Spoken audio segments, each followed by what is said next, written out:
అంటే ఇక్కడ ఉండే వాళ్ళందరికంటే 5 సంవత్సరాలు ప్రతి ఒక్క కేసుని ప్రత్యక్షంగా మానిటర్ చేసి మళ్ళీ నిద్రలేని రాత్రులు మళ్ళీ వీళ్ళు జైలుకు పోతే బయట వచ్చే వరకు ఇదే పని. అడ్వకేట్స్ డబ్బులు లేకపోతే అప్పులు చేసి కేసులు కూడా వాదించిన పరిస్థితి.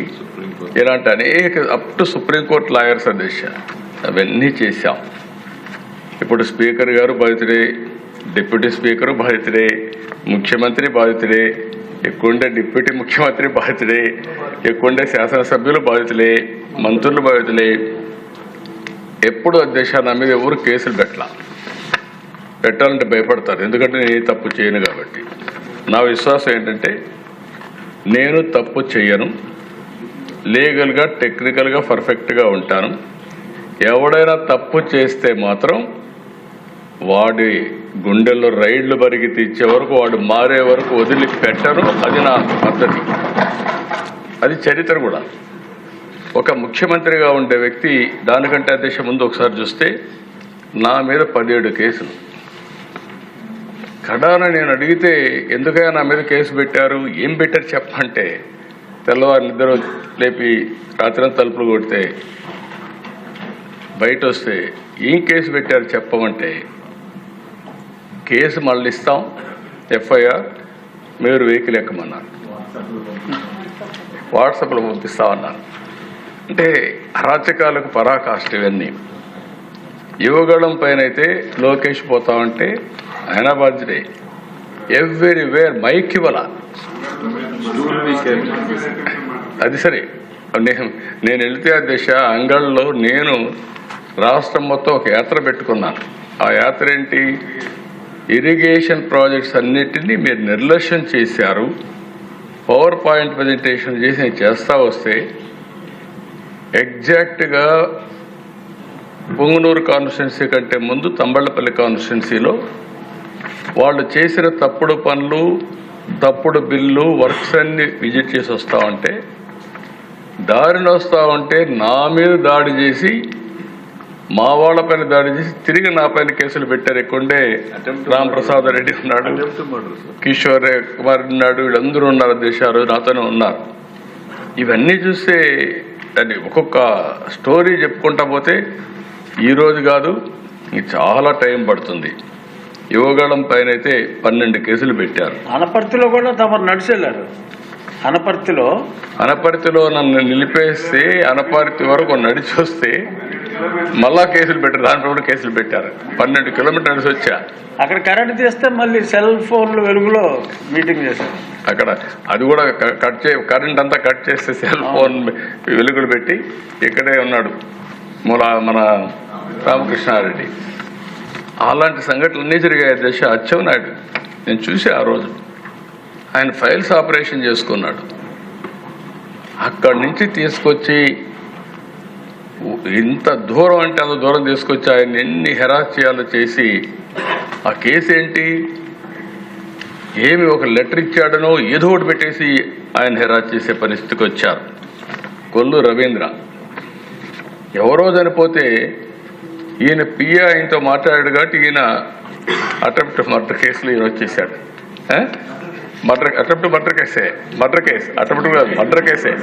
మర్డర్ కేసులో ముద్దాయినట్టు ఈయనకు వచ్చేసే పరిస్థితికి వచ్చారు.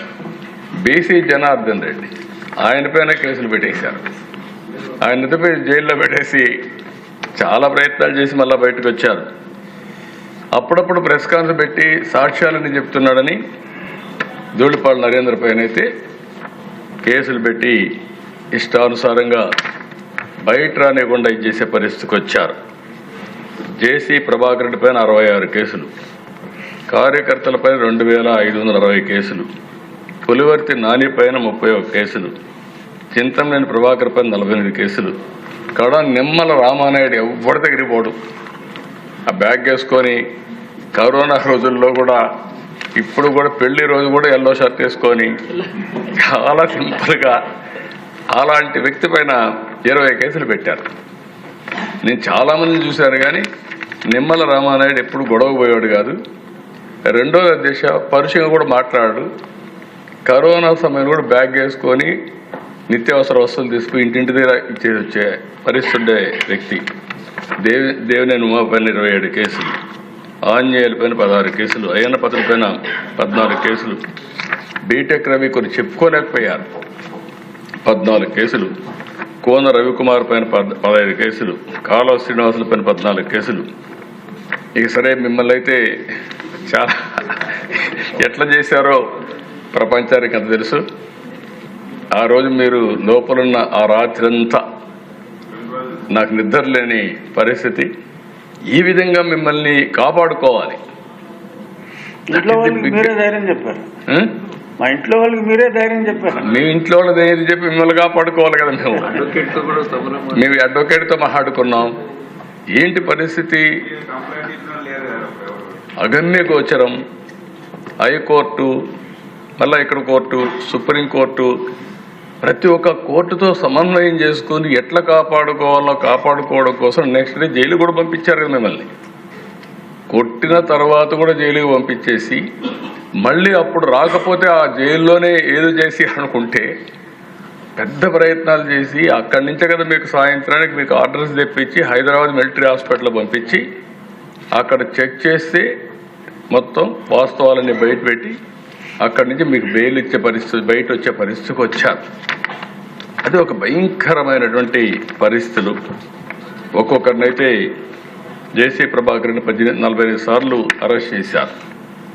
చింతని ప్రభాకర్ని 15 సార్లు అరెస్ట్ చేశారు. అచ్చెన్నాయుడిని అరెస్ట్ చేశారు. కొల్లు రవీంద్ర, బీసీ జనార్దన్ రెడ్డి, ఉమా, ధూళిపాళ అందరినీ. అంటే ఇక్కడ మనం సభ్యులుగా అర్థం చేసుకోవాల్సింది కొన్ని ఇండస్ట్రీస్ కూడా ఒక పక్క రాష్ట్రంలో మీ మీద కడాన మీరు చూస్తే ఎంత భయంకరంగా జరిగాయంటే రాజధాని అమరావతి రైతులు మహిళా రైతులు ఎన్ని అసభ్యకరమైన కేసుల దిశ. కడాన డ్రోన్స్ ఎగరేసారు వాళ్ళ బాత్రూముల పైన. దానికంటే భయంకరమైన సంఘటన ఒకటి ఉండదు. అలాంటి సంఘటనలు చూసాం.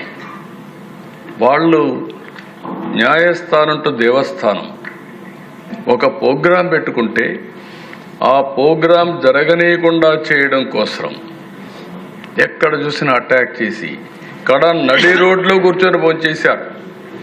చిన్న చిన్న సత్రాలు కానీ కమ్యూనిటీ హాల్స్ కానీ మ్యారేజ్ హాల్స్ ఇవ్వకపోతే రోడ్డు మీద మట్టిలో కూర్చొని భోంచేసే సందర్భాలు అవన్నీ. వాళ్ళు ఈ పక్కన శ్రీకాకుళం వరకు యాత్ర పోవాలనుకుంటే పోనీయకుండా ఈస్ట్ గోదావరిలోనే అంతర్వేది దగ్గరనే స్టాప్ చేస్తే తిరిగి నేనే వాయిదా వేసుకోమనే పరిస్థితి. మీరు పోలేరు, ఇంకా ఎక్కువ law and order problem create చేస్తారు, మీరు కొంచెం వాయిదా వేయమని చెప్పే పరిస్థితికి వచ్చాం. ఇలాంటివి అరాచకాలు ఒకటి కాదు దేశ ఇండస్ట్రియలిస్టులు ఎంతమంది పారిపోయారు. ఈవెన్ కడానైతే మా జయదేవ్ అయితే పోటీ చేయలేదు. ఈజీగా గెలిచే వ్యక్తి వీళ్ళు చేసిన హెరాస్మెంట్. ఒక పక్క ఇండస్ట్రీ, ఇంకొక పక్క పాలిటిక్స్ వస్తే ఇండస్ట్రీ వదులుకోవాలి. ఎన్నో సంవత్సరాలు కష్టపడి సాధించిన ఇండస్ట్రీని వదులుకోలేక కడాన నాకు ముందే చెప్పాడు నేను పోటీ చేయనండి. అంటే సరే ఎవరికి చెప్పొద్దు నువ్వు అనవసరంగా, అవసరమా ఆలోచన ధైర్యం అంటే లేదు సార్ ఇప్పుడు మా మీద ఆధారపడే ఉంది ఇండస్ట్రీ, ఇలాంటప్పుడు దెబ్బతింటే కరెక్ట్ కాదని చేసి చెప్పే పరిస్థితికి వచ్చా. కడాన దశ సింగపూర్ గవర్నమెంట్ మీద, సింగపూర్ గవర్నమెంట్ ఉండే సభ్యులందరూ గుర్తుపెట్టుకోవాలి. ప్రపంచంలో మోస్ట్ రెస్పెక్టబుల్ గవర్నమెంట్ ఏదైనా ఉందంటే సింగపూర్. ఒకప్పుడు Trump, north Korea Kim, north Korea Kim అనుకుంటాను, ఇద్దరికి చర్చలు పెట్టాలంటే ఎక్కడ పెట్టాలంటే సింగపూర్లో పెట్టారు. అలాంటి కంట్రీ మీద ఆరోపణలు చేసి కడాన దేశ వాళ్ళైతే ఇప్పుడు కూడా రాలేదు. కనీసం నేనేమంటున్నానంటే దేశ వాళ్ళ మీద నాకు ఒక నమ్మకం. ఆ రోజు లీ క్వాన్ యూ ఉన్నాడు. Lee Kuan Yew was the author of Singapore economy. నేను ఆయనతో క్లోజ్గా ఉండేవాళ్ళం. ఆయన పిఎంగా అయిన తర్వాత సీనియర్ మినిస్టర్గా ఉన్నప్పటి నుంచి వాళ్ళు ఏ విధంగా ఎంత రెస్పెక్టబుల్గా ఉంటారు. నేను పోయినప్పుడు ఇవన్నీ చూసిన తర్వాత చాలా గౌరవించి హైదరాబాద్ డెవలప్మెంట్కి సహకరించారు. నేను ఒకసారి అపోజిషన్లో ఉన్నప్పుడు సింగపూర్కి వెళ్ళి అధికారంలో ఉన్నప్పుడు సింగపూర్ మొత్తం నైట్ క్లీనింగ్ ఎట్టు చేస్తారో చూసి దేశంలో మొట్టమొదటిసారిగా హైదరాబాద్లో నైట్ క్లీనింగ్ ప్రవేశపెట్టిన గవర్నమెంట్ ఆ రోజు తెలుగుదేశం గవర్నమెంట్ అని చెప్పి కూడా నేను తెలియజేస్తున్నాను. ఆయన ఎవరైనా పోతే ఆ దేశానికి ఎప్పుడన్నా కలిస్తే నేను ప్రపంచంలో చాలా దేశాలు మా దగ్గరికి వస్తారు. వాళ్ళు వచ్చి ఇక్కడ షాపింగ్ ముస్తఫా షాపింగ్ మాల్ ఉంది, అక్కడ పోయి కొనుక్కుంటారు ఏదైనా వస్తువులు ఇవి. లేకుంటే ఇక్కడ ఈ బ్యూటిఫుల్ టూరిజం స్పాట్స్ ఉన్నాయి, 3-4 రోజులు ఉండిపోతారు. కానీ ఫస్ట్ టైం ఒక రాత్రంతా అధ్యయనం చేసి ఇండియాకి వెళ్ళి నైట్ క్లీనింగ్ ప్రవేశపెట్టిన ముఖ్యమంత్రి అని చెప్పి అందరికీ చెప్పేవాడు దేశాలు. నేను 2014లో ఆలోచించి ఒకప్పుడు నేను హైదరాబాద్ అభివృద్ధి చేయాలంటే ఫస్ట్ టైం నేను పోయిన దేశం అమెరికాకి వెళ్ళాను టెక్నాలజీ కోసం. 2014కి వచ్చేటకుందికి నేను ఒక మాట చెప్పాను ఎలక్షన్లో, మీరందరూ గుర్తుపెట్టుకోరు. 2014లో రాజధాని లేదు, రాజధాని కడతాం, ఆ రాజధాని సింగపూర్కు సమానంగా ఉంటుందని నేను చెప్పాను. నన్ను నమ్మారు.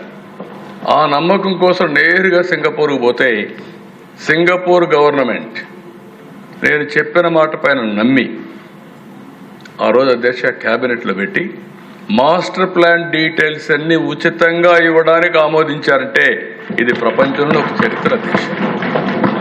నేను ఒకటే అడిగాను, మీరు రిపోర్ట్ అవన్నీ తయారు చేయాలంటే డబ్బుల విషయం కాదు, చాలా సమయం అవుతుంది, నేను టెండర్లకు పోవాలి, ఒక 6 నెలలు సంవత్సరం అవుతుంది. అట్లా కాకుండా మీరు ఏదైనా హెల్ప్ చేయగలిగితే చేయమంటే they made it very clear. Okay మేము ఆలోచిస్తామని చెప్పి with in 6 months or 8 months one of the best master plan details మనకి ఇచ్చారు దేశం. అలాంటి దేశం పైన మీరు ఆరోపణలు పెట్టగలిగారంటే, వాళ్ళని కూడా మీరు భయపెట్టగలిగారంటే ఈ ప్రపంచంలో ఎప్పుడు జరగదు దేశ. గడాన దేశ పీపీపీలు పవర్ సెక్టర్లో సోలార్, విండ్, ఈరోజు మనందరం చూస్తున్నాం. విండ్ వాడకుండా, పవర్ వాడకుండా 10,000 కోట్ల రూపాయలు 9,000 కోట్ల రూపాయలు వాళ్ళకు డబ్బులు కట్టాం క్యాపిటల్ కాస్ట్ కింద. ఇవన్నీ కూడా దేశం మీరు మీ ఆవేశంలో అర్థం ఉంది, మీ బాధల్లో నాకు సానుభూతి ఉంది. ఎందుకంటే నేను కూడా ఫస్ట్ విక్టిమ్ కాబట్టి మీ అందరికంటే ఎక్కువ బాధపడిన వ్యక్తిని. నాకు కూడా దేశ ఆ రోజు ఉండేది ఎంత భయంకరంగా అంటే, బయట మీరు మాట్లాడుకున్నారు, నేను జైల్లో ఉంటే నాకు వచ్చిన వాళ్ళు చెప్పేవాళ్ళు డ్రోన్స్ పైన ఎగరేసేవాళ్ళు. ఎందుకు ఎగరేసారంటే వేరబోటు చూడడానికి అని చెప్పేవాళ్ళు. భయంకరమైన వాతావరణం. అప్పుడే పవన్ కళ్యాణ్ కూడా బయలుదేరి హైదరాబాద్ నుంచి వస్తే రానియకుండా దారంతా అడ్డం పెట్టి ఎక్కడెక్కడో చెప్తే రోడ్డు మీద పడుకొని తర్వాత బాలకృష్ణ గారు, పవన్ కళ్యాణ్ గారు వచ్చి నన్ను కలిసే పరిస్థితికి వచ్చారు. వీళ్ళు నేను ముందుగానే చూడాలనుకుంటే రానియకపోతే లాస్ట్లోకి వచ్చి జైల్లో చూసే పరిస్థితి వచ్చింది. ఇలాంటి సంఘటనలు ఒకటి కదా దేశం, మర్చిపోలేం. నాకు ఏదైనా కోపం ఉంటే, కక్ష తీర్చుకోవాలంటే ఫస్ట్ డే నేనే అరెస్ట్ చేసి ఉండాలి. మీరు గుర్తుపెట్టుకోవాలి, నాది కక్ష రాజకీయం కాదు. మళ్ళీ చెప్తున్నా. అంటే మీరు అనుకోవచ్చు మీరేమన్నా భయపడతారేమో అని, కాదు, ఆ విషయం కూడా చెప్తున్నా. బాధ్యత కలిగిన నాయకుడిని కాబట్టి 4వసారి మళ్ళీ ప్రజలు ముఖ్యమంత్రిగా ఎన్నుకున్నారంటే మనం ఆలోచించుకోవాల్సిన అవసరం. నిన్నే బ్రహ్మోత్సవాలకు వెళ్ళాను. ఓసారి మనం కూడా మనుషులం కాబట్టి ఆలోచిస్తూ ఉంటాం. 2003 తిరుపతిలో సిమ్స్లో నేను ప్రాణదానం కార్యక్రమం స్టార్ట్ చేశాను. ఇప్పుడు దానికి ఒక 688 కోట్లు కార్పస్ కూడా వచ్చింది. అది స్టార్ట్ చేసి నేరుగా బయలుదేరి పట్టు వస్త్రాలు దేవుడికి సమర్పించాలి, ప్రభుత్వ లాంఛనాలు. ఎగ్జాక్ట్గా అలిపిరి, ఇప్పుడుండే అలిపిరి గేట్ ఏదైతే ఉందో అక్కడ. అప్పుడు నేరో రోడ్డు. అధ్యక్ష అక్కడ పోయినాక నా కారుకి యాక్సిడెంట్. ఐ థాట్, నాకు తెలియదు, నేను ముగ్గురు ఎమ్మెల్యేలు ఉన్నాం, రాజశేఖర్ రెడ్డి, గోపాలకృష్ణారెడ్డి, కృష్ణమూర్తి. నేరుగా అప్పుడు టీవీలు కూడా లేవు, ఒక్క జెమినీ టీవీ ఉంది. నేను లేచాను, నాకు మళ్ళీ చూసుకున్న తర్వాత లేచాను, నేరుగా నేనే నడుచుకుంటూ పోయి అంబులెన్స్లో పడుకున్నాను. అక్కడికి సిమ్స్ హాస్పిటల్కి 5 minutes. నేను అక్కడ పోయి పడుకున్నాక అధ్యక్ష స్ట్రెచ్చర్లో తీసుకెళ్తున్నారు. మెలకు వచ్చాను. మెలకు వస్తే చుట్టుపక్కల ఆ పక్క చూశాను. కలెక్టర్, ఎస్పీ ఇద్దరు ఉన్నారు. అప్పుడు చూసి కలెక్టర్ని, ఎస్పీని అడిగాను, ఏం జరిగిందన్న. బ్లాస్ట్ సార్, నక్సలైట్స్ బ్లాస్ట్ చేశారు అన్నాడు. అప్పుడు నాకు రీకలెక్షన్ కూడా, అంటే ఆ స్పర్ ఆఫ్ ది మూమెంట్ ఏం జరిగిందో తెలియదు. ఎందుకు తెలియదు అని అడిగితే డాక్టర్లు చెప్పినటువంటి అడ్వైస్, ఒక్కొక్కసారి మైండ్ ఆ నిమిషం బ్లాక్ అవుతుంది, బ్లాక్ కాకపోతే అక్కడి నుంచి ప్రాబ్లం వస్తుంది కాబట్టి బ్లాక్ అయి మళ్ళీ రిలీజ్ చేస్తుందని చెప్పే పరిస్థితికి వచ్చారు. అలాంటి సంఘటనలో 23 క్లేమోర్ మైన్స్ బ్లాస్ట్ చేస్తే నేను బయటపడ్డానంటే నిన్న 22వ సంవత్సరం 23వ సంవత్సరం మళ్ళీ వెంకటేశ్వర స్వామికి పట్టు వస్త్రాలు ధరించి నేను ఆశీస్సులు తీసుకొని వచ్చాను. అంటే ఏంటి అధ్యక్ష ఇది సాధ్యం అంటే మహిమ ఉందా అంటే ఉందని చెప్పాలి. అదర్వైజ్ 23 క్లేమోర్ మైన్స్ని అలాంటి సంఘటనలు ఎవరు బయటపడింది లేదు. ఇవన్నీ చూసిన తర్వాత మీరు ఎందుకు నా మీద బ్లాస్ట్ చేశారు అంటే నేనే వాళ్ళకి వ్యతిరేకమా? వాళ్ళకు నాకు సంబంధం ఉందా? కాదు. నేను ఒకే మాట చెప్పాను, అభివృద్ధి చెందుతున్న ఇలాంటి దేశంలో మీరు అవుట్డేటెడ్ సిద్ధాంతంతో లా అండ్ ఆర్డర్ మీ చేతుల్లో తీసుకొని తుపాకీతో మీరు రాజ్యం చేస్తామంటే కుదరదు. ఇది సమాజానికి మంచిది కాదు. మీరు కూడా మెయిన్ స్ట్రీమ్కి రండి. ఆ రోజు కూడా నేను చెప్పింది ఒకటే చెప్పాను దేశం, మీరు గుర్తుపెట్టుకోవాలి. ఈ సమస్య రాజకీయ, ఆర్థిక, సామాజిక సమస్య. ఈ 3 హ్యాండిల్ చేయాల్సిన అవసరం ఉంది, కొంత సమయం కావాల్సిన అవసరం ఉంది. అంతేగాని మీరు ఈ 3 సమస్యలను ఒకటే రోజు పరిష్కారం చేస్తాం మేము తుపాకీతో అంటే కరెక్ట్ కాదని చెప్పి నేను పోరాడితే కడాన్ నా మీదనే దాడి చేసే పరిస్థితికి వచ్చారు. బట్ నేను భయపడలేదు. ప్రజలకు రక్షణగా ఉండాలని, ప్రజల ఆస్తులు కాపాడాలని, ఈ రాష్ట్ర భవిష్యత్తు కోసం నా ప్రాణాలు పోయినా పర్వాలేదని కష్టపడ్డాను తప్ప ఎక్కడ ఆలోచించలేదు. ఒక్క నిమిషం కూడా ఎన్నిక పోలేదు. రాయలసీమ ఎన్ని ఫ్యాక్షన్స్ అండి, మామూలు ఫ్యాక్షన్స్ కాదు దిశ. ఈ రాజకీయాలు ఎట్లుండేటంటే ఒకప్పుడు రాయలసీమ అంటే సినిమాలు కూడా, ఇప్పుడు బాలకృష్ణ గారు అందరూ ఆల్ సినిమాలని రాయలసీమ అని వచ్చారు. ఇప్పుడు సినిమాలు కూడా మీకు తగ్గిపోయినాయి. రాయలసీమ పౌరుషాలు లేవు. ఇప్పుడు రాయలసీమ రతనాలసీమ అయిపోతా ఉంది. రేపు రాబోయే రోజుల్లో వేరే ప్రాంతాలకు మీరు హీరోస్ని తీసుకోవాలి, కథలు తెచ్చుకోవాలి తప్ప రాయలసీమ అనేది వచ్చే పరిస్థితులు కూడా లేరు. ఐ రిమెంబర్ అధ్యక్ష, రాయలసీమలో పట్టుదల పెట్టుకునేవాళ్ళు. ఒక్క మాట చెప్పాలంటే ఫ్యాక్షన్లో, రోడ్ యాక్సిడెంట్లో, తీవ్రవాదుల వల్ల చనిపోయినటువంటి పిల్లలకి నేను కుటుంబ పెద్దగా ఉండి చదివించాలని ఎన్టీఆర్ మెమోరియల్ స్కూల్ పెట్టాను. నేను అక్కడ చదివించాను. చదివించిన తర్వాత దేశ ఆ పిల్లల్ని ఒకరోజు ఇంటరాక్ట్ అయ్యాను. పోయి చదువుకుంటా, మీరు చదివిస్తున్నారు, చదువుకున్నాక ఇంటికి వెళ్ళి మా నాన్న చంపాడు కదా, అతన్ని చంపి తర్వాత ఆలోచిస్తాను. అంటే అక్కడ ఏ విధంగా అయితే ఆడవాళ్ళు కూడా దిశ మన సాంప్రదాయ ప్రకారం, హిందూ సాంప్రదాయ ప్రకారం ఈ కుంకుమ ఇవన్నీ తీసేసి ఇవన్నీ ఒక పద్ధతి ప్రకారం మన సంస్కారాలు అవన్నీ లెగసీగా వచ్చే సమస్యలన్నీ ఇది చేస్తాం. కానీ అప్పట్లో కొంతమంది లేడీస్ అయితే ప్రతిమ చేయించుకున్న వాళ్ళ పిల్లల దగ్గర నుంచి, నువ్వు పెరిగి పెద్ద అయిన తర్వాత మీ నాన్నను చంపిన వాడిని చంపిన తర్వాత ఆయన ఆత్మ శాంతి కలుగుతుంది, అప్పుడే నేను ఈ కుంకుమ పసుపు అని తీసేస్తానని చెప్పాడు. అలాంటిది దిశ పోరాడాం. కడాన ఇప్పుడు కూడా చెప్తున్నాను, దిశ ఇక్కడే ఉన్నారు, భూమా నాగిరెడ్డిని అరెస్ట్ చేశా. నా మాట వినకపోతే బైరెడ్డి రాజశేఖర్ని అరెస్ట్ చేశా. నా మనుషులకు వాళ్ళు అరెస్ట్ చేస్తే వేరే వాడు వస్తే ఏం చేయాలో చేసి చూపిస్తారు. కాబట్టి ఒక కంకణం కట్టుకున్నాను, రాయలసీమలో ఫ్యాక్షన్స్ లేకుండా చేయాలనుకున్నా.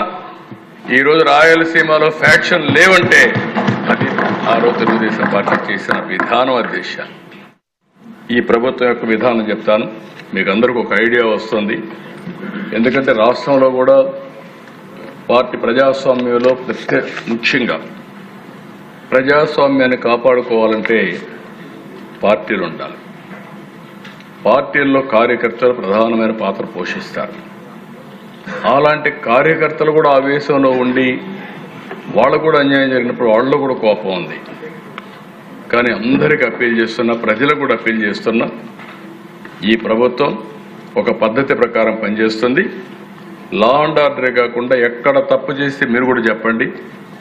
అవసరమైతే ఇంకా చట్టానికి పదును పెట్టాలంటే పదును పెడదాం, ప్రజాస్వామ్యతంగా యాక్ట్ చేద్దాం. శాశ్వతంగా ఈ రాష్ట్రంలో ఇలాంటి నేర ప్రవృత్తి ఉండే వ్యక్తుల్ని పూర్తిగా కట్టడి చేసే బాధ్యత మనందరం కూడా తీసుకొని, మళ్ళీ నేను మొన్న కూడా చెప్పాను, స్వర్ణాంధ్రప్రదేశ్ విజన్ 2047 నేను వేసే ఫౌండేషన్ మీరు ఒకటే గుర్తుపెట్టుకోవాలి. 47కి భారతదేశం ప్రపంచంలో నెంబర్ 1గా ఉంటుంది. నెంబర్ 2 అయితే ఈజీగా అవుతాం, నెంబర్ 1 అవుతాం. ఆ సందర్భంలో నెంబర్ 1 రాష్ట్రంగా ఆంధ్రప్రదేశ్ ఉండాలని, ప్రపంచంలోనే తెలుగు జాతి నెంబర్ 1గా ఉండాలనేది ఈ ప్రభుత్వం యొక్క సంకల్పం.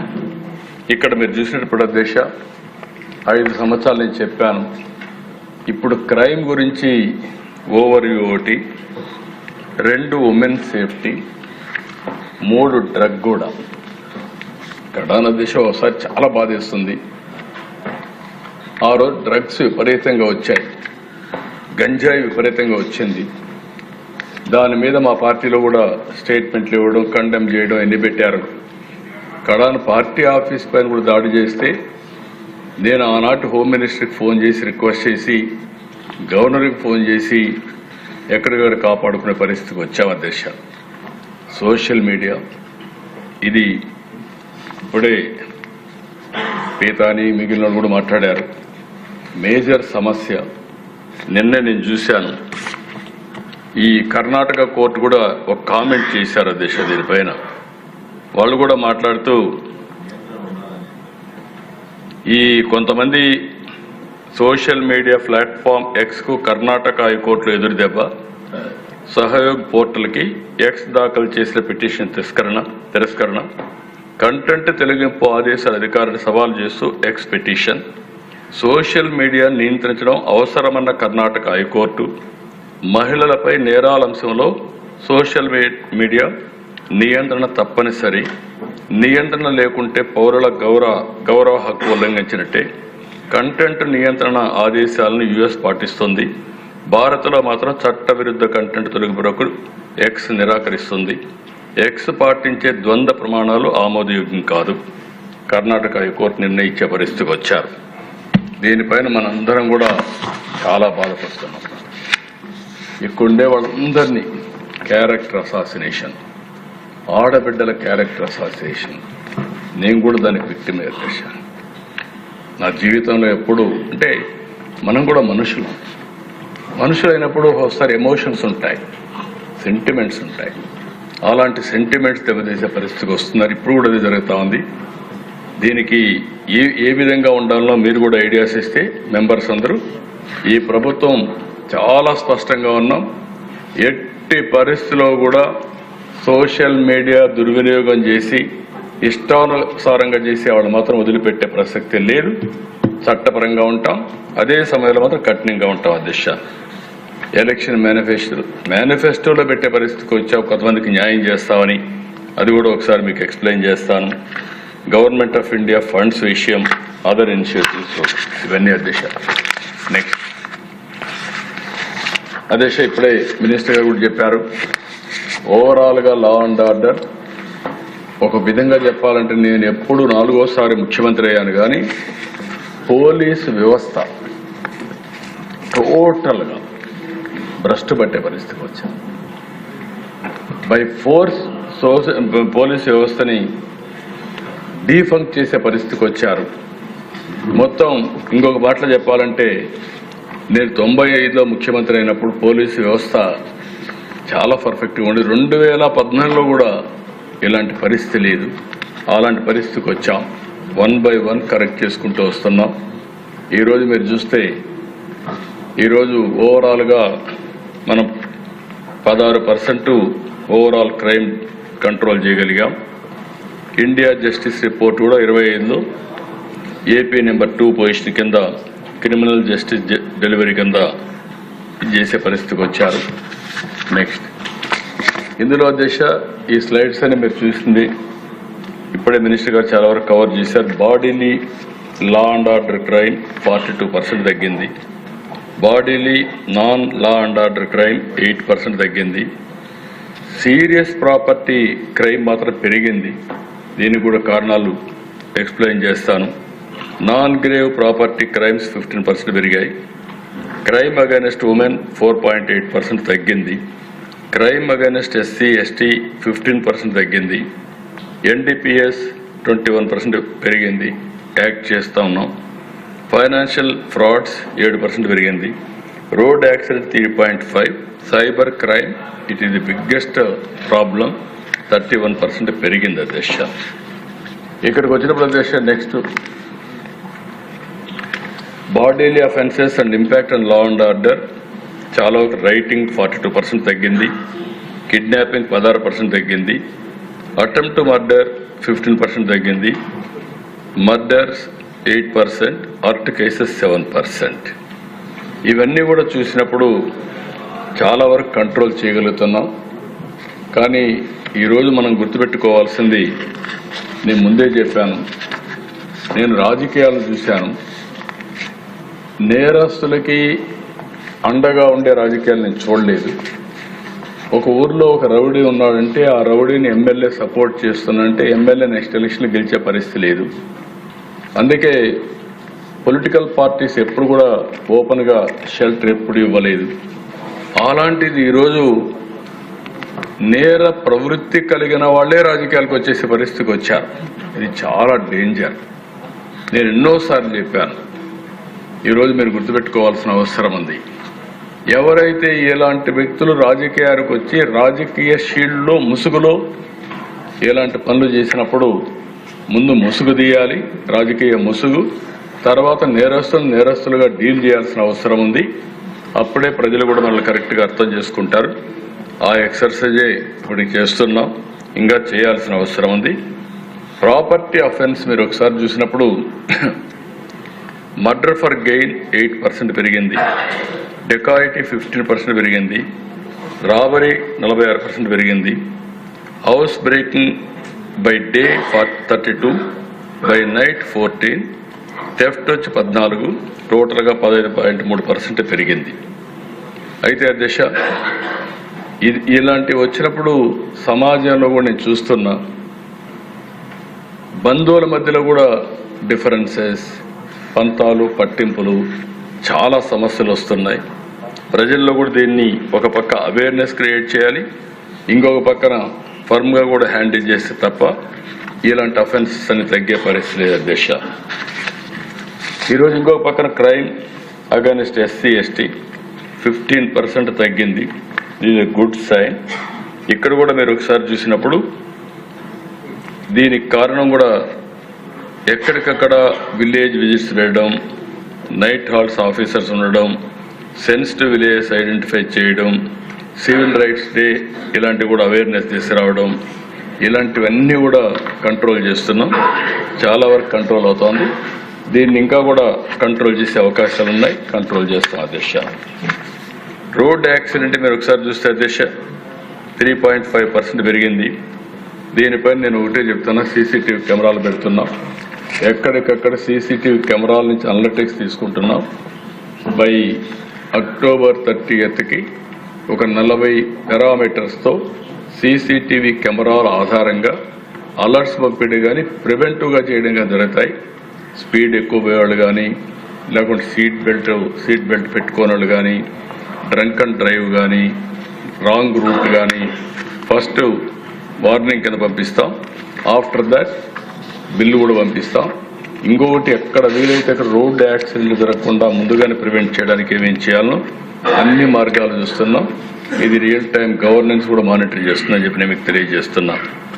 ఇంకొక పక్క దిశ, ఈరోజు మనకు వచ్చిన కొన్ని సమస్యలు ఫిన్టెక్ ఫ్రాడ్స్, టెక్నాలజీ ఫ్రాడ్స్ విపరీతంగా పెరిగిపోతున్నాయి. సైబర్ క్రైమ్ కూడా పెరుగుతూ ఉంది. ఒక పక్క చూస్తే పోలీసు వ్యవస్థలో సైబర్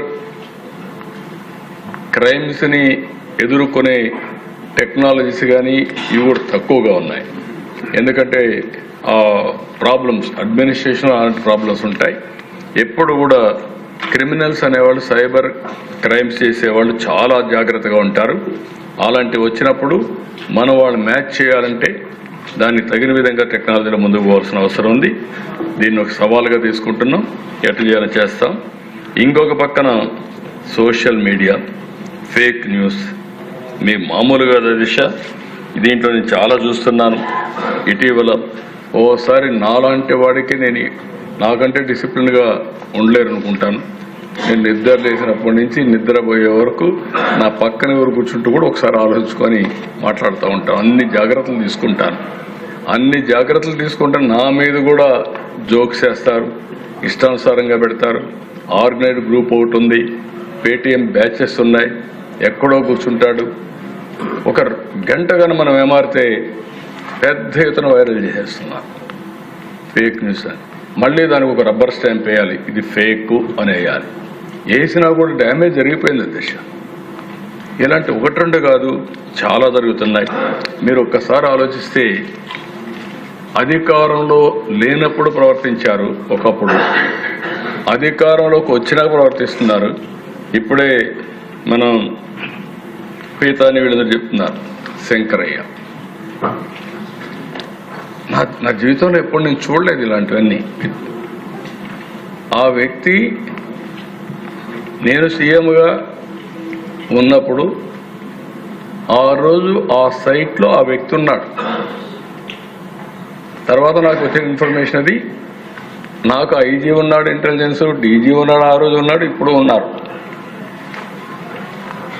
మార్నింగ్ నిద్ర లేస్తే సాక్షి పేపర్లో, టీవీలో వివేకానంద రెడ్డి గుండెపోటుతో చనిపోయాడు. మీరు ఆలోచి శ్రద్ధ పాపం. అదే ఎవరికి పెద్ద తప్పు చేయలేదు, అతను మంచోడు, చనిపోయాడు అనిపించి అందులో ఎలక్షన్లో బిజీగా ఉన్నాం. నేను కూడా అదే అనుకున్నాను. మా ఐజీ ఇంటెలిజెన్స్ చెప్పలేదు, సీఎంఓ చెప్పలేదు, డీజీ చెప్పలేదు. మార్నింగ్ అక్కడి నుంచి అతను బయలుదేరి వాళ్ళ ఫ్యామిలీ విషయం ఇది, వాళ్ళ ఫ్యామిలీ విషయం కాబట్టి నేను ఎక్కువ పట్టించుకోలేదు. సునీత గారు ఫోన్ చేసి కాదు పోస్ట్ మార్టం చేయాలి అని అడిగారు. పోస్ట్ మార్టం చేయాలంటే నేనేమన్నానంటే చేయండి, ఆ అమ్మాయి అడుగుతా ఉన్నప్పుడు మనకేముంది, నేను తప్పు చేయలేదు కదా, మీరు చేయండి అన్న. చేశారు. పోస్ట్ మార్టం చేసినప్పుడు ఇది గుండెపోటు కాదు, గొడ్డలిపోటు మామూలుగా కాదు చేసింది, బ్రెయిన్ కూడా బయట వచ్చింది అని వాళ్ళు ఆ రిపోర్ట్ ఇచ్చే పరిస్థితికి వచ్చారు. అప్పుడు ఏంటి, ఆ ఇంట్లో మొత్తం రూమ్ అంతా బ్లడ్, ఆ బ్లడ్ అంతా కడిగారు, బెడ్ మీద కూడా బ్లడ్. ఆ తర్వాత ఒకసారి బాధేస్తుంది ఇవన్నీ. సాయంత్రానికి మాట మార్చేసి తండ్రి లేని బిడ్డ నేను, ఒకే చిన్నానున్నాడు, ఈరోజు ఈయన కూడా చంపేశారని చెప్పాడు. ఏమనిపిస్తుంది అధ్యక్ష? మనం బిజీగా ఓసారి న్యాయం ధర్మం అనుకొని మనం కానీ ఏమారితే నిందలు ఏ విధంగా వేయగలుగుతారో ఒక ఎగ్జాంపుల్ ఇది. ఆ మాటని నెక్స్ట్ డే మార్నింగ్ నా చేతిలో ఒక కత్తి పెట్టి నారాసుర రక్త చరిత్ర, దానివల్ల లాభం పొందారు పొలిటికల్గా. మీరు చేయగలుగుతామా? ఎవరైనా చేయగలుగుతాం? ఈ అవసరం అడుగుతున్నా. రాష్ట్ర ప్రజానీకానికి కూడా బాధ్యత లేదా అని అడుగుతున్నా నేను. ఎలాంటి కరుడగట్టినటువంటి నేరస్తులు కూడా మనం సపోర్ట్ చేసే పరిస్థితి వస్తే, అలాంటి వాళ్ళు రాజకీయాలకు వస్తే రాజకీయాలు ఏం జరుగుతాయి అధ్యక్ష? ఇంకా నేను చాలా మందితో పోరాడాను, కానీ నేరస్తులతో నేను ఎప్పుడు పోరాడాల? రాజకీయాలు నేరస్తుల్ని అసెంబ్లీలో ఎండగట్టాం, భయపడిపోయేవాళ్ళు. అలాంటిది ఇవన్నీ జరిగిన తర్వాత దిశ నిన్న శంకరయ్య అంటాడు, ఎంత ధైర్యం ఉండాలి దిశ. నాకు నోటీస్ పంపించాడు డిఫర్మేషన్. ఇప్పుడు ఆదినారాయణ రెడ్డి గారు మాట్లాడారండి.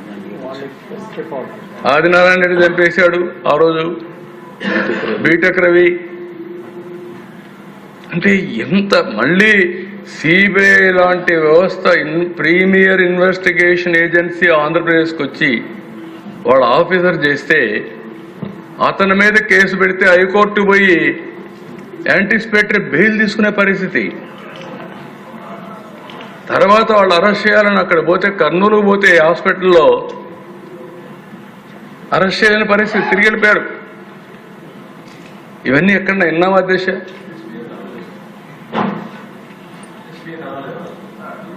నా వల్ల కాదన్నాడు. అంటే ఎక్కడికి పోయావు? నాకు ఈయన అంటాడు శంకరయ్య, ఆయన ఆ రోజు డ్యూటీలో ఉన్నాడా లేదా? నువ్వు ఆ ఇంట్లో ఉన్నావా లేదా? బాక్స్ తెచ్చారా లేదా? బాక్స్ తెచ్చి నువ్వు పెట్టించావా లేదా? నీ కళ్ళ ముందర పెట్టారు, నువ్వు పెట్టించావా లేదా? అది వేరే. నీ కళ్ళ ముందర పెట్టారా లేదా? నీ డ్యూటీ ఏంటి? సీన్ ఆఫ్ అఫెన్స్ ఫస్ట్ ఎవరు ప్రొటెక్ట్ చేయాలి? Concern station officer has to protect. ఎందుకు ప్రొటెక్ట్ చేయాలని అడుగుతున్నా నేను. చీఫ్ మినిస్టర్, ఆ రోజు చీఫ్ మినిస్టర్, ఈరోజు చీఫ్ మినిస్టర్ అడుగుతున్నా, సమాధానం చెప్పమంటున్నా. అంటే ఈరోజు నువ్వు క్రిమినల్స్తో కలిసిపోయి నువ్వు నాకే నోటీస్ పంపించే పరిస్థితికి వచ్చావంటే what is happening in this country అధ్యక్ష? ఎక్కడన్నా చూశారా అని అడుగుతున్నా మిమ్మల్ని. It is not a small issue.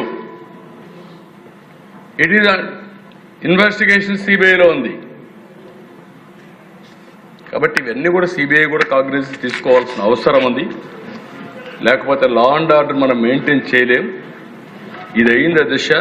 ఎంత ఇదంటే నేరుగా గుంటూరు మిర్చాడికి పోయి ఇష్టానుసారంగా బిహేవ్ చేయడం, తెనాలి టొబాకో, తెనాలి కాదు మన వదిలికెళ్ళి సార్ ఒక ఎంత భయంకరంగా అంటే అమరావతి ఆడబిడ్డలందరూ అది అమరావతి వ్యభిచార గృహం అని చెప్పి మాట్లాడారు.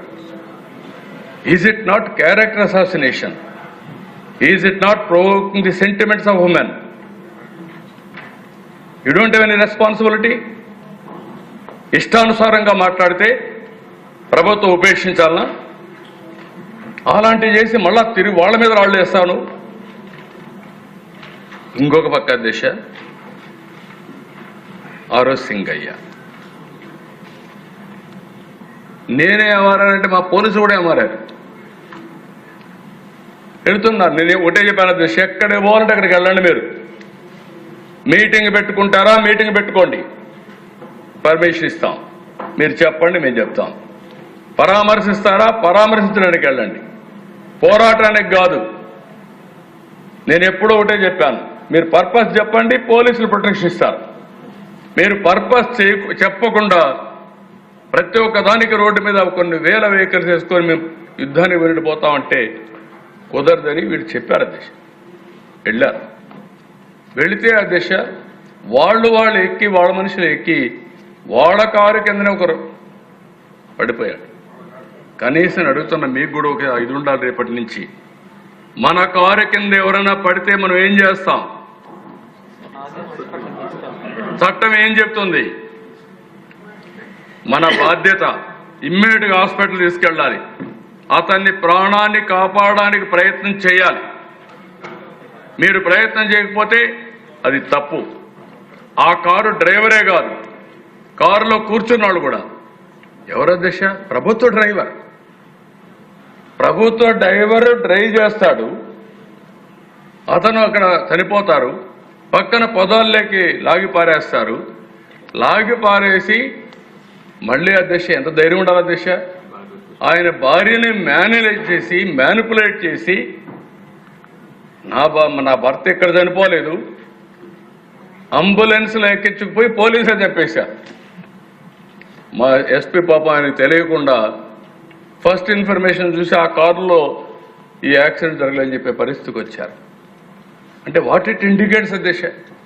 అంటే ఇవన్నీ చూసిన తర్వాత నాకు అనిపిస్తుంది, ఇదే కాదు, మొన్నైతే బంగారుపాలెం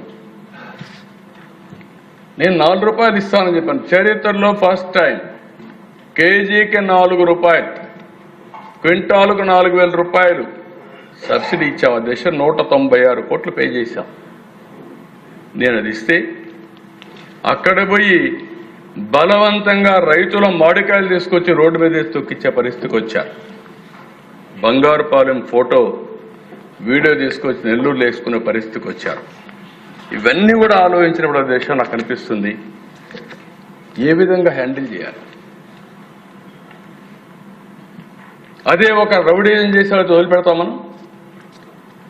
రోడ్డు మీద కావాలని ఎవరన్నా చేసి వదిలిపెడతామా? దానికి కావాల్సిందంతా రాజకీయ ముసుగేసుకున్నారు. ఆ ముసుగుతో ఇవన్నీ చేస్తున్నారు. మనం కూడా ప్రజా చైతన్యం తీసుకొచ్చి ముసుగు తీసి లా అండ్ ఆర్డర్ కాపాడవలసిన బాధ్యత మనందరిపైన ఉందని కూడా నేను మీకు తెలియజేస్తున్నాను. ఇక్కడికి వచ్చినప్పుడు అధ్యక్ష, ఇలాంటి సందర్భాల్లో మీకు కూడా అనిపించవచ్చు, ఏంటి ముఖ్యమంత్రి గారు ఎందుకు గమ్మునున్నారని. కాదు, నేను 5 నిమిషాలు నాకు పని, కానీ ప్రజల్ని ప్రిపేర్ చేయాలి. ఇలాంటి వ్యక్తుల్ని ఎప్పటికప్పుడు కట్టడి చేయాలి. తిరిగి ఇలాంటి సంఘటనలు పునరావృతంగా చేయగలిగితేనే ఈ రాష్ట్రాన్ని మనం కాపాడుకున్నట్లవుతాం. అందుకే నేను చాలా క్లియర్గా మీరు గుర్తుపెట్టుకోవాలి, ఈరోజు సీసీటీవీ కెమెరాలు మీరు చూస్తే 1,40,000 సీసీటీవీ కెమెరాలు పెట్టాం. రేపు రాబోయే రోజుల్లో 100% అన్ని ఇంపార్టెంట్ ప్లేసుల్లో ఉంటాయి. ఎవడైనా ఈ రాష్ట్రంలో తోక తిప్పితే సాక్ష్యాధారాలతో పెట్టి డెఫినెట్గా కన్విక్షన్ ఇప్పించే పరిస్థితికి వస్తుంది. రెండోది డ్రోన్స్ కూడా పెట్టాం, పెట్రోలింగ్ కూడా పెడుతున్నాం రాత్రుల్లో. దీనివల్ల ఇప్పుడిప్పుడే భయం కూడా వస్తూ ఉంది, అవి కూడా పెడతాం. అదే మరి ఇల్లీగల్గా ఇష్టానుసారం చేస్తే ఇవన్నీ కూడా ఉంటాయి. ఇంకొక పక్కన ఇవన్నీ కూడా లీగల్గా కూడా మా వాళ్ళు కూడా పోలీసులు క్లియర్గా అడుగుతున్నా, ఏదైతే క్రైమ్ స్పాట్ని ప్రొటెక్ట్ చేసుకొని దాన్ని లాజికల్గా తీసుకునే పరిస్థితి రావాలి. ఇమ్మీడియట్గా పోలీస్ డాగ్స్ కానీ ఫారెన్సిక్ టీమ్స్ కానీ మొబైల్ ఇవన్నీ పంపించడం, ఆర్టిఫిషియల్ ఇంటెలిజెన్స్ కూడా ఉపయోగించుకోవడం, ఇలాంటి ఎన్ని టెక్నాలజీస్ ఉన్నాయో అన్నీ ఉపయోగించుకొని సమర్థవంతంగా పోలీసు వ్యవస్థను తయారు చేస్తాం, అన్ని విధాల కంట్రోల్ చేస్తామని చెప్పి కూడా నేను మీకు తెలియజేస్తున్నా. ఇంకో పక్క క్రైమ్ అగైనెస్ట్ ఉమెన్, ఇది కూడా మీరు ఒకసారి చూస్తే 4.84 తగ్గింది. దీన్ని ఇంకా కూడా ఇది చేయాల్సిన అవసరం ఉంది. నేను మొన్న కూడా మీరు చూస్తే కన్విక్షన్ నెక్స్ట్ పేజీలో మీరు ఒకసారి చూసినప్పుడు 343 మందికి కన్విక్షన్ వచ్చింది ఈ 1 ఇయర్లో, జూన్ నుంచి ఆగస్టు వరకు. డెత్ పెనాల్టీ 5, లైఫ్ ఇంప్రిజన్మెంట్ 91, 25 ఏళ్ళు 7 మందికి, 20 ఏళ్ళు 64 మందికి, 15 ఏళ్ళు 3కి, 10 సంవత్సరాలు 39కి, 5-7 సంవత్సరాలు ఇంప్రిజన్మెంట్ 57, లెస్ దెన్ 5 years 77, మొత్తం 347 మందికి పనిష్మెంట్ వచ్చింది. ఇది బిగినింగ్ మాత్రం. నేను ఒకటే చెప్తున్నా, ఆ రోజు చెప్పా, ఈరోజు చెప్తున్నా, ఎవరైనా ఆడబిడ్డల జోలుకు వస్తే, అత్యాచారాలు చేస్తే అదే చివరి రోజు మీకు ఉంటుంది, గుర్తుపెట్టుకోమని మరొకసారి హెచ్చరిస్తున్నా. No compromise on that. ఇంకో పక్కన దిశ దీనికి సపోర్టింగ్గా 8-10 నిమిషాల్లో రీచ్ అయ్యే విధంగా ఎమర్జెన్సీ కాల్స్ అవన్నీ పెట్టుకొని వర్కౌట్ చేస్తున్నారు. డ్రోన్ పెట్రోలింగ్ 4004 ఈవ్ టీజర్స్ని ఐడెంటిఫై చేసి కౌన్సిల్ చేశారు. Notable reduction in suicidal attempts among women 59% తగ్గింది. అదే సమయంలో girls women empowerment with self defence skills స్కూల్స్లో కాలేజీలు ఇప్పిస్తున్నారు. 12,50,000 మందికి ఇచ్చారు. 13,672 స్కూల్స్లో కాలేజీల్లో ఇప్పటికే ఈ కార్యక్రమాన్ని నెరవేర్చారు. ఇంకో పక్కన శక్తి వారియర్స్ కింద 15,576 టీములు తయారు చేశారు. ఈ ఆడబిడ్డలకు కూడా గుడ్ టచ్, బ్యాడ్ టచ్ ఇవన్నీ కూడా ఎడ్యుకేట్ చేస్తున్నాం. 24,205 స్కూల్స్లో ఈ కార్యక్రమాన్ని నిర్వహించారు. ఇంకొక పక్కన సెక్సువల్ అఫెండర్స్, రౌడీ షీటర్స్ ఉన్నాయి. ఇప్పుడు కొత్తగా సెక్సువల్ అఫెండర్స్ కింద వీళ్ళకు కూడా రౌడీ షీట్లు ఓపెన్ చేసి అవసరమైతే ఆన్లైన్లో పెట్టి వీళ్ళకు కూడా ప్రాపర్గా ట్రీట్ చేస్తాం. ఎవరైనా ఆడబిడ్డల జోలికి వస్తే మాత్రం డెఫినెట్గా పోలీస్ స్టేషన్లో పెడతాం, ఆన్లైన్లో పెడతాం. ఎవరైనా చెక్ చేసుకోవాలంటే ఈ ప్రాంతంలో ఎవరైనా ఉన్నారని చెక్ చేసినట్టుగా వాళ్ళ ఫోటోలు కూడా పెట్టి will expose them, will caution everybody. నేను ఒకటే చెప్తాను, ఈ రాష్ట్రంలో తాగి కానీ గంజాయి వాడి కానీ లేనిపోనిటి చేసి ఇలాంటి సోషల్ మీడియా చూసి కానీ ఇష్టానుసారంగా ప్రవర్తిస్తే మాత్రం చాలా సీరియస్గా ఉంటుందని కూడా నేను మీకు తెలియజేస్తున్నా.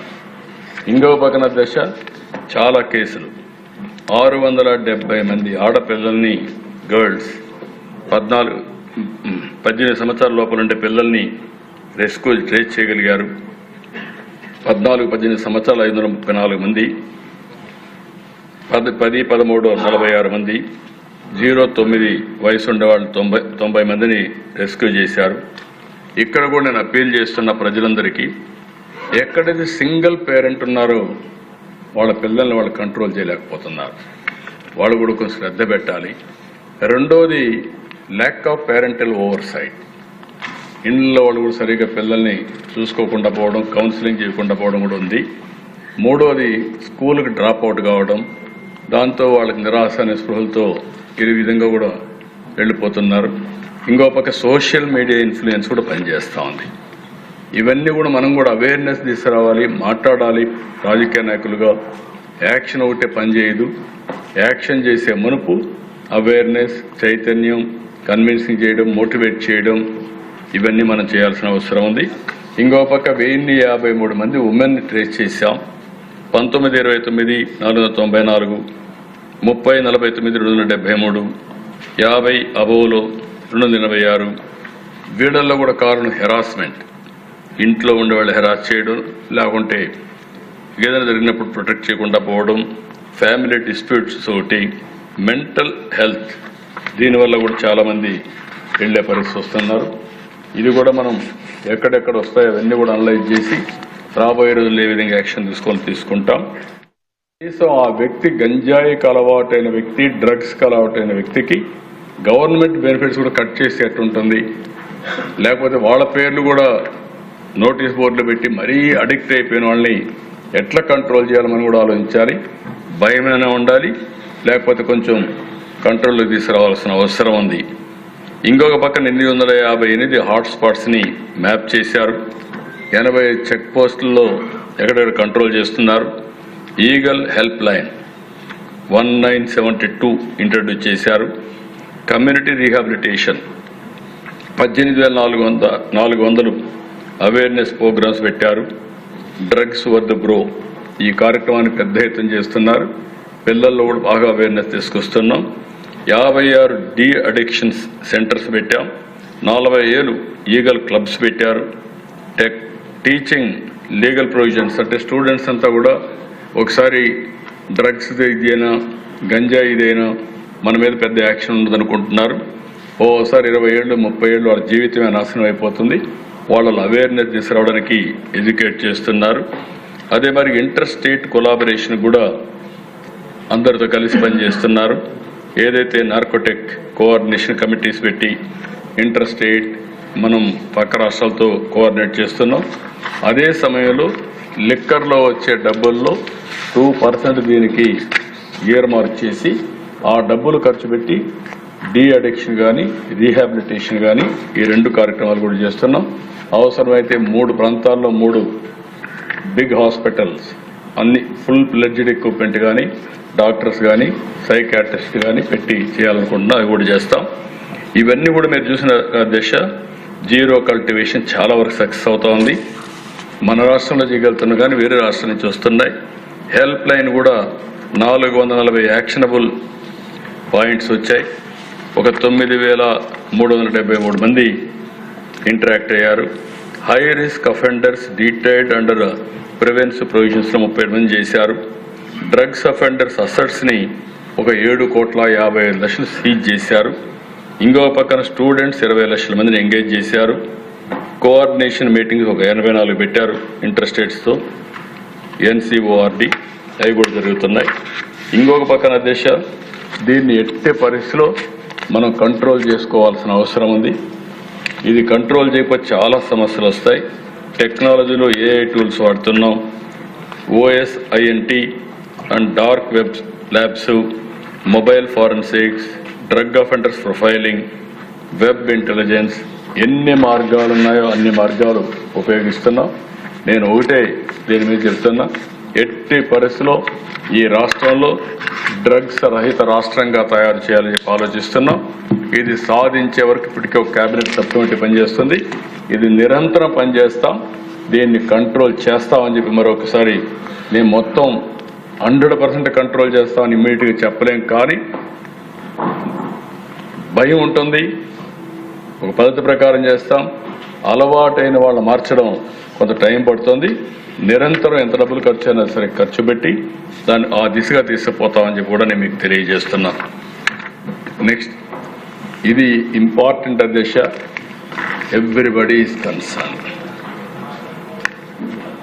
హెరాస్మెంట్, అబ్సీనిటీ, ఇంపర్సనేషన్, ఇప్పుడే చెప్పారు, పేర్లు మార్చేస్తున్నారు.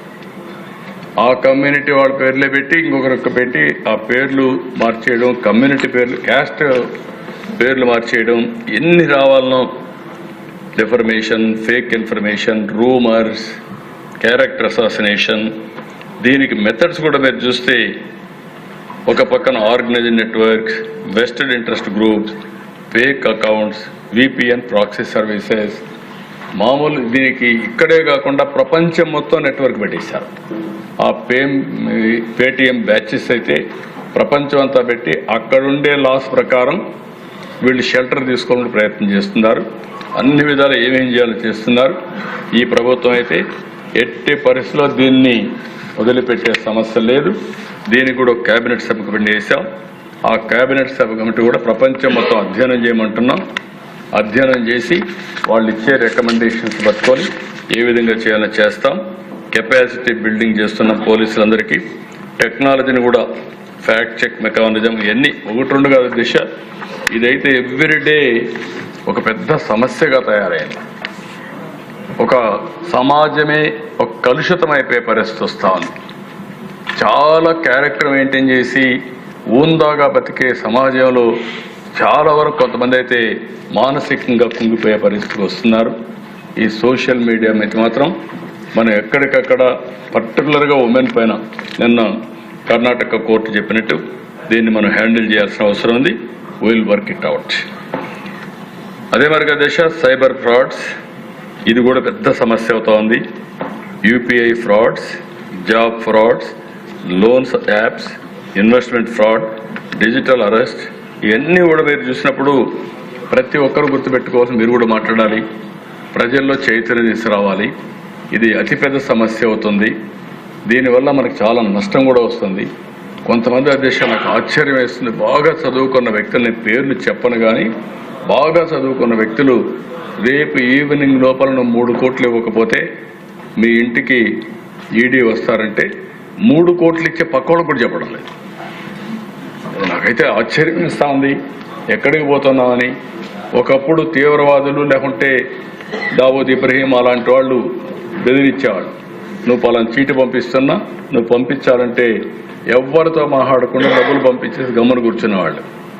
ఇప్పుడు ఎలాంటి తయారవుతున్నాయి. ఎక్కడుంటాడో వాడు తెలియదు, ఎక్కడి నుంచో ఆపరేట్ చేస్తాడు, మెసేజ్ ఇస్తాడు, వీళ్ళు డబ్బులు ఇచ్చేస్తున్నారు. ఇలాంటి చాలా జరుగుతున్నాయి. రెండోది అకౌంట్స్ కూడా ఎంత స్మార్ట్గా చేస్తున్నారంటే, ఒక అకౌంట్ ఏమంటారు, వేసిన తర్వాత విత్ నో టైం ఆ అకౌంట్ కనపడలేదు. ఆడ నుంచి ఎక్కడికి పోతుందో అడ్రస్లు మారిపోతున్నాయి. మన వీళ్ళంతా మిస్ అయిపోయే పరిస్థితికి వస్తున్నారు. ప్రజలకు విజ్ఞప్తి చేస్తున్నా, సైబర్ క్రైమ్స్ మీద, సైబర్ ఫ్రాడ్స్ మీద జాగ్రత్తగా ఉండండి. ఈజీగా మోసపోవద్దండి. అనవసరంగా మీ ఫోన్లు కూడా జాగ్రత్తగా పెట్టుకోండి. అదర్వైజ్ మీ ఫోన్ల వల్ల కూడా మనకి ఏమవుతుందంటే ఎక్కడికక్కడ మన ఫోన్లే ట్రాక్ చేసే పరిస్థితికి వస్తున్నారు. దానివల్ల కూడా కొన్ని సమస్యలు వస్తున్నాయి. ఇవన్నీ కూడా గుర్తుపెట్టుకోమని కోరుతూ, ఈ సంవత్సరం అయితే లాస్ట్ ఇయర్ అయితే 974 కోట్ల రూపాయలు అమౌంట్ పోయింది ప్రజలకి. అంత మునుపు 378, ఇప్పుడు 508 ఇప్పటి వరకు. అంటే వేల కోట్ల రూపాయల్లో సైబర్ ఫ్రాడ్స్ జరుగుతున్నాయి. ఇవన్నీ కూడా చాలా వరకు జాగ్రత్తగా ఉండాల్సిన అవసరం ఉంది. ఇంకో పక్కన సైబర్ క్రైమ్ ఇన్వెస్టిగేషన్ ఛాలెంజెస్ అని నేను చెప్పాను. Anonymity of criminals, reporting delay, coordination issues, bank service providers, countries, volume of cases ఎక్కువ రావడం. ప్రజలు కూడా ఒకసారి ఏదో ఏమారుతున్నారు. మీరు 10 రూపాయలు ఇస్తే 100 రూపాయలు ఇస్తాం, లేకుంటే రేపే మీకు ఉద్యోగం వస్తుంది, అట్రాక్టివ్గా ఉంటుందంటే ఏమారే పరిస్థితికి వస్తున్నారు. నేను అందరికీ నేను ఎడ్యుకేట్ చేస్తాను, మీరు ఎడ్యుకేట్ చేయండి. ఇవన్నీ కూడా రాబోయే రోజుల్లో ఇలాంటి సమస్యలు ఇంకా ఎక్కువ వస్తాయి. దీన్ని మనం ముందుకు తీసుకుపోవాల్సిన అవసరం ఉంది. ఈ ఫార్వర్డ్లో 24/7 help line 1930 CFMC cyber fraud mitigation centre establish చేస్తాం. సైబర్ క్రైమ్ పోలీస్ స్టేషన్లు అన్ని జిల్లాల్లో పెడతాం. ఇంకో పక్కన technology upgradation, cyber labs, digital forensics, financial forensics, trained man power, వీళ్ళందరినీ పెట్టి ముందుకు తీసుకుపోతున్నాయి. ఇంకొక పక్కన ఇప్పటి వరకు కూడా కొంచెం బెటర్గా చేస్తున్నాం. Lowest pendency 93% disposal rate, FSL forensics. అదే మరి DNA extraction accuracy 97%, more than 70% convictions due to conclusive evidence by FSL. ఇవి కూడా ఆ రోజు జరిగిన కేసులు మీరు చూస్తే, మర్డర్ ఆఫ్ తోట చంద్రయ్య పల్నాడు మొన్న చేశాం, అది CBCIDకి ఇచ్చాం. వాళ్ళ అబ్బాయి కూడా ఉద్యోగం ఇచ్చాం. అసెంబ్లీలో కూడా చట్టాన్ని కూడా తీసుకొచ్చాం. దీని మీద ఇంకా ఫర్దర్గా ఇన్వెస్టిగేషన్ చేసి ముందుకు పోతున్నాం. రెండోది అమరేంద్ర గౌడ్ బాపట్ల. ఇది కూడా ఎంత భయంకరంగా అంటే, వాళ్ళ చెల్లిని అవమానం చేశారని, హెరాస్ చేస్తున్నారని క్వశ్చన్ చేసిన దానికి అతన్ని పట్టుకొచ్చి పెట్రోల్ పోస్తూ కాల్చేశారు. నడి రోడ్డు మీద కాల్చేశారు. కాల్చిన వాళ్ళు మాత్రం హ్యాపీగా తిరిగే పరిస్థితికి వచ్చారు. మూడో కేసు అయితే సుబ్రహ్మణ్యన్ డ్రైవర్ డోర్ డెలివరీ చేసి చంపేసి డ్రైవర్ని డోర్ డెలివరీ చేసే పరిస్థితి వస్తే, కడాన జైలుకి పోయి వస్తే అతను ఊరేగింపుగా తీసుకునే పరిస్థితికి వచ్చారు. అంటే ఏదో స్వాతంత్ర పోరాటమో లేకుంటే హీరోచితంగా ఏదో చేసినట్టు బిహేవ్ చేసే పరిస్థితికి వచ్చారు. ఇంకొక పక్కన రామావత్ మంత్రి బాయ్ ట్రాక్టరీస్ తొక్కిచ్చిస్తారు మెర్సిలెస్గా, అదొక కేసు ఒకటి. ఇంక ఇది కాకుండా జల్లయ్య, అతను కూడా పాపం వాళ్ళ ఊర్లో ఉండకుండా ఎక్కడో దాంకొని కడాన ఒక ఫంక్షన్కి వస్తే దారి కాచి అతను చంపేసే పరిస్థితికి వచ్చారు. అది కూడా ఇన్వెస్టిగేషన్ ప్రోగ్రెస్.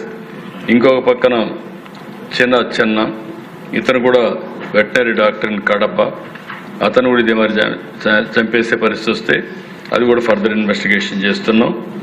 ఇంకొక పక్కన సుధాకర్ మాస్క్ కడిగిన పాపానికి ఆ సుధాకర్ని పిచ్చోడి చేసి ఎంత హెరాస్ చేయాలంత హెరాస్ చేసి అవమానం చేసి కడాన అతను చనిపోయే పరిస్థితి తీసుకొచ్చారు. ఇలాంటివన్నీ కూడా ఆ ప్రభుత్వంలో జరిగినటువంటి అవకతవకల్ని వెరిఫై చేసి మళ్ళీ లా అండ్ ఆర్డర్ అంటే ప్రజల్లో నమ్మకం కల్పించడానికి ముందుకు పోతున్నాం. ఇవన్నీ కూడా లాజికల్గా తీసుకుపోతామని చెప్పి తెలియజేసుకుంటూ, ఇంకో పక్కన మోడర్నైజేషన్ ఆఫ్ పోలీస్ ఫోర్స్ మీరు చూస్తే 14-19 476 కోట్లు ఖర్చు పెడితే 19-24 9.72 కోట్లు ఖర్చు పెట్టారు. మళ్ళీ మనం వస్తాను ఇప్పటికీ 85 కోట్లు ఖర్చు పెట్టాం. ఇంకొక పక్కన 21-24 యాక్షన్ ప్లాన్ కూడా మనకు వచ్చే డబ్బుల కోసం కూడా ఇవ్వలేకపోయారు. మోడర్నైజేషన్ ఆఫ్ పోలీస్ ఫోర్స్ కింద మనకు కావాల్సిన తీసుకోలేకపోయారు. FSL అమరావతి ఉంటే దాన్ని కూడా నిలిపేసి మాకు వద్దనే పరిస్థితికి వచ్చారు. ఇంకో పక్కన 4 APSP IR బెటాలియన్ ఫండ్స్ కూడా డ్రా చేయలేదు. ఇవన్నీ చేస్తే ఇప్పుడిప్పుడు పోలీస్ ఫోర్స్ని స్ట్రెంగ్తన్ చేయడానికి గ్రే హౌండ్స్ ట్రైనింగ్ సెంటర్ విశాఖపట్నంలో 580 ఎకరాలు ఇచ్చాం. AP police academy 100 ఎకరాలతో Arigipalli Eluru డిస్ట్రిక్ట్లో ఇచ్చాం. 6100 మంది పోలీస్ కానిస్టేబుల్ని ఫస్ట్ ఇయర్లో అపాయింట్ చేసిన ఘనత ఈ ప్రభుత్వాన్ని కూడా నేను తెలియజేస్తాను. అందుకే అధ్యక్ష, ఈరోజు ఈ సబ్జెక్ట్ అనేది చాలా ముఖ్యం. సివిలైజ్డ్ వరల్డ్లో law and order is very very important నాగరిక ప్రపంచంలో. అయితే మనకు జరిగినటువంటి గత 5 సంవత్సరాలు చూసిన తర్వాత మనలో ఆవేశాలు ఉన్నాయి, కోపాలు ఉన్నాయి, ఇంకా కూడా మనం డైజెస్ట్ చేసుకోలేకపోతున్నాం. ఇప్పుడు కూడా నేను కూడా డైజెస్ట్ చేసుకోలేకపోతున్నాను. కానీ రాష్ట్ర ప్రయోజనం దృష్ట్యా నేరస్తుల్ని కఠినంగా ట్రీట్ చేస్తూనే మళ్ళా లా అండ్ ఆర్డర్ మెయింటైన్ చేయాల్సిన అవసరం ఉంది. దీనికోసం మిమ్మల్ని అందరినీ కోరుతున్నాం. ఇది ఎక్కడికక్కడ ఇంకా చర్చ చేయాల్సిన అవసరం ఉంది. సోషల్ మీడియా కూడా మనం మాట్లాడాలి. అన్ని విషయాల్లో మనం మాట్లాడుతూనే మళ్ళీ రాష్ట్రంలో లా అండ్ ఆర్డర్, ఎందుకంటే నేను ఒకటే చెప్తున్నా, నేను ఎప్పుడు ముఖ్యమంత్రిగా ఉన్నా లా అండ్ ఆర్డర్ కాదు మాత్రం ఎప్పుడు నేను కాంప్రమైజ్ కాను. నేను నిద్రలేస్తే ఫస్ట్ మీట్ చేసే ఆఫీసర్లు ఒకటి ఇంటెలిజెన్స్, ఒకటి డీజీ. ఒకప్పుడైతే కంబైన్డ్ ఆంధ్రప్రదేశ్ అయితే intelligence, DG, commissioner of police, ఇలా ముగ్గురిని కలిసిన తర్వాత మిగిలిన వాళ్ళతో మనం మాట్లాడడం. దానికి కారణం లా అండ్ ఆర్డర్ పైన ఎప్పుడు కూడా గట్టిగా ఉండాలనే సంకల్పంతో ముందుకు పోయాం. మళ్ళీ ఒకసారి రాష్ట్ర ప్రజలకు హామీ ఇస్తున్నా, ఎన్డీఏ కార్యకర్తలకు హామీ ఇస్తున్నా, మీరందరూ బాధితులే, మీకు కూడా హామీ ఇస్తున్నా. అదే మరి ఎమ్మెల్యేస్ మీరందరి ఆవేశాలు నేను చూశాను. ఎప్పుడూ జరిగినంత హాట్గా ఈ సబ్జెక్ట్ మీద మీరందరూ పార్టిసిపేట్ చేశారు. మీ సెంటిమెంట్స్ నేను అర్థం చేసుకున్నాను. కానీ ఎన్ని అర్థం చేసుకున్న తర్వాత కూడా మిమ్మల్ని కోరేది, మన మీద బాధ్యత ఉంది. అందరికంటే ఎక్కువ అక్కడ కూర్చున్న ఆయనకైతే మనకందరికి కనపడస్తూ ఉంటుంది. అంటే మనం అందరం మానసికంగా టార్చర్ పడ్డాం, కొంతమంది ఫిజికల్గా టార్చర్ పడ్డాం. ఫిజికల్గా కాకుండా ఆల్మోస్ట్ వాళ్ళు చంపేస్తారంటే మళ్ళా బయటపడిన వ్యక్తి డిప్యూటీ స్పీకర్ గారు. ఇలాంటి సంఘటనలన్నీ ఉన్నాయి. ఏది ఏమైనా మళ్ళీ ఈ రాష్ట్రంలో లా అండ్ ఆర్డర్ రెస్టోర్ చేసే బాధ్యత ఎన్డీఏ ప్రభుత్వం తీసుకుంటామని మరొక్కసారి హామీ ఇస్తూ, మీరందరూ కూడా ఇంకా ఏదైనా ఉంటే సోషల్ మీడియా ఇవన్నీ ఐడియాస్ ఇవ్వండి, అవన్నీ కూడా తీసుకుంటాం. అల్టిమేట్గా మాత్రం పగడ్బందీగా లా అండ్ ఆర్డర్ కంట్రోల్ చేసి రాష్ట్రాన్ని ముందుకు తీసుకుపోతామని తెలియజేసుకుంటూ నమస్కారాలు. Thank you.